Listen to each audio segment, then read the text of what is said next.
Good evening. This is a bonus live stream because it's now 7:30 p.m. my time where I am, and I'm a lot more settled in my day, having gone through a whole day of work and taking care of the family. And I started to actually reflect a little bit more on what I was talking about with self-care. And so I just thought that I would jump online just to address self-care from the perspective of, really thinking about who it is that benefits from our care when we actually take care of ourselves.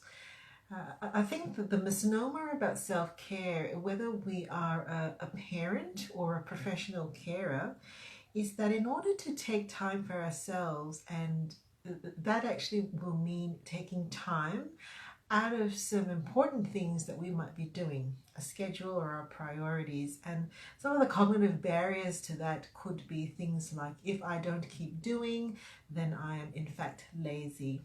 Or if I don't keep chipping away at the problem will never go away. And other belief structures that we might have about actually stopping or slowing down to take care of resources. Isn't it interesting that we can take care of everybody else's resources and actually figure out what everybody else needs to get on with their world, their health, their needs, their transportation requirements, and actually see our own resources as being the very last one. And I got to thinking this evening because I'm about to head out for a very important segment in my day, and that is to get some exercise. And I just thought, this has become such an intentional part of my world, and I still have that little thought bubble go off in my head that says, but who am I ripping off if I actually step out of the door right now and do my 30-minute exercise? Is there anything else that I need to do? Oh, look, it's already getting so late. Kids are going to need this. The kids are going to need that. Hi, Bev. Thanks for watching. Hi, Kathy. Thanks for watching. Hello, lovely. Miss having our chats. I'm actually just reflecting on an evening now after I did the self-care talk in the morning, but really just talking to us, I think, as human beings, and saying that it's so easy to actually keep a lookout for other people's resources and just dismiss just dismiss what it actually really takes to keep going and keep going the distance. And it got me reflecting, actually, why do I care? Me personally, why do I actually care about other people burning out? And I tell the story, lately I have been telling the story of what watching people go through burnout looks like or feels like for me. And when I tell that story, I also tell it from the perspective that it's actually an awful thing to witness.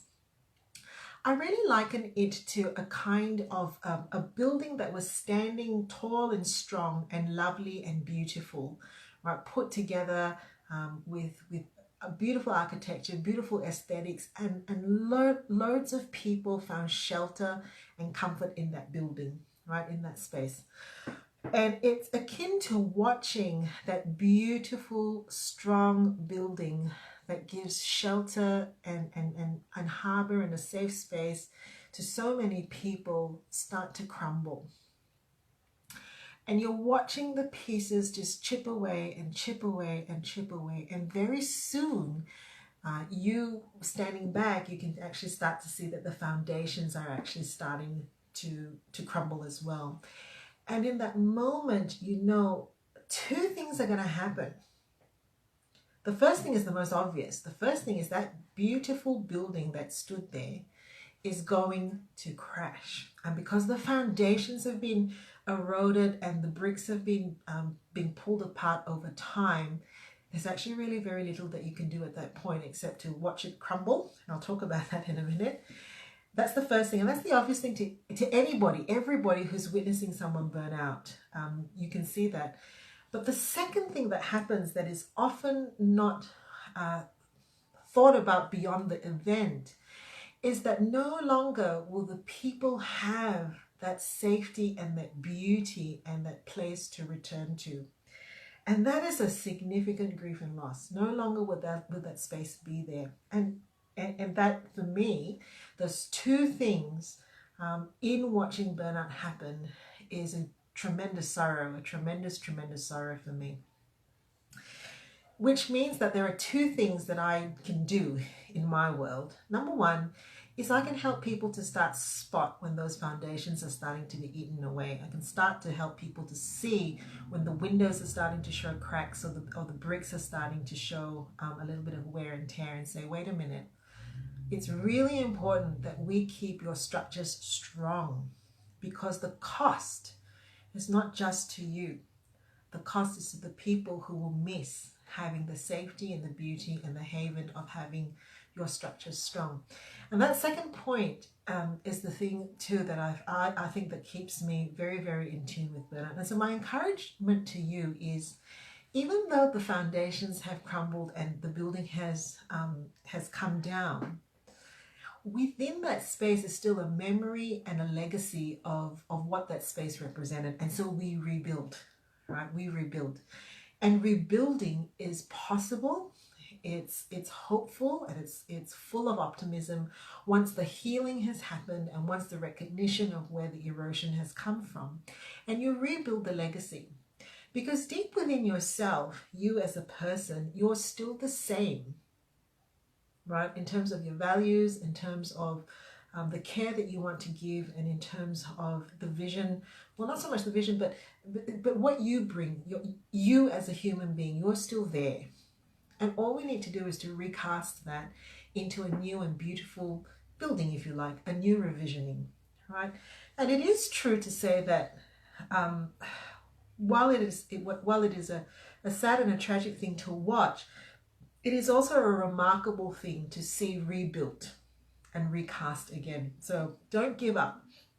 So I just want to finish with just an encouragement that if you do think that the foundations are starting to erode and the bricks are starting to fall off, don't wait, okay? Because the loss will not just be to you, but the loss will be to the people who have found shelter and haven and beauty in your presence. So don't wait.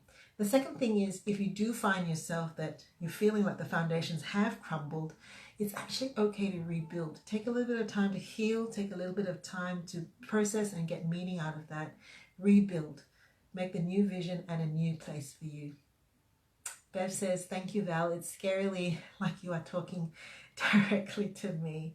Well, thank you, Bev, for sharing some of your thoughts on your profile as well. And isn't it remarkable that sometimes we think we're the only persons that could be living the sense of what it feels like to be burnt out, and then realize that it's a lot more common than we think. And in the rebuilding, not just in the kind of the burning out, but in the rebuilding, we can also find solace and comfort with one another. Okay, have a good evening. Bye.